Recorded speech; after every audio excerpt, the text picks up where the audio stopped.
Friends, আজকে share করব আমার ভাইয়ের পৈতের পরের দিনের দুপুরবেলায় যে অনুষ্ঠানটা হয়েছিল সেখানে কি মেনু ছিল। তো ফার্স্টেই ছিল ফিশ ফ্রাই, তার সাথে ছিল গ্রিন চাটনি আর স্যালাড।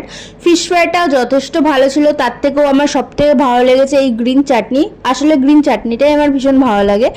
আর এইদিকে দেখো আমার পাতে ভাত ডাল দিয়ে দিয়েছে, তাও আমি ফিশ ফ্রাই খেয়ে যাচ্ছি। তো তারপরে ছিল ভাত ডাল আর তার সাথে ঝুরি আলু ভাজা, আর ছিল কাতলা মাছের কালিয়া। তো কাতলা মাছটা যথেষ্ট ভালো ছিল। তো এরপরেই ছিল ভেটকি মাছের পাতুরি। ভেটকি মাছের পাতুরি আমি খাই না, তাই নিইনি। তারপরে ছিল ফ্রাইড রাইস আর মটন কষা। মটনটা অসাধারণ হয়েছিল। আমার নিজের বাড়ি বলে বলছি না, যারা যারা ইনভাইটেড ছিল তারা সবাই বলেছে যে প্রত্যেকটা রান্না ভালো হয়েছে, মটনটাও ভালো হয়েছে। সত্যি মটনটা যেমন সেদ্ধ হয়েছিল তেমন ভালো টেস্ট হয়েছিল। মটন কষা দিয়ে ফ্রাইড রাইস পুরো জমে গেছিল। তো তারপরেই ছিল চাটনি পাঁপড়, তার সাথে ছিল 2-in-1 রসগোল্লা আর একটা সন্দেশ ছিল যেটার নাম হচ্ছে মধু মালঞ্চ, সেটাও খুব ভালো ছিল। তো ভিডিওটা ভালো লাগলে সাবস্ক্রাইব করে দিও। টাটা।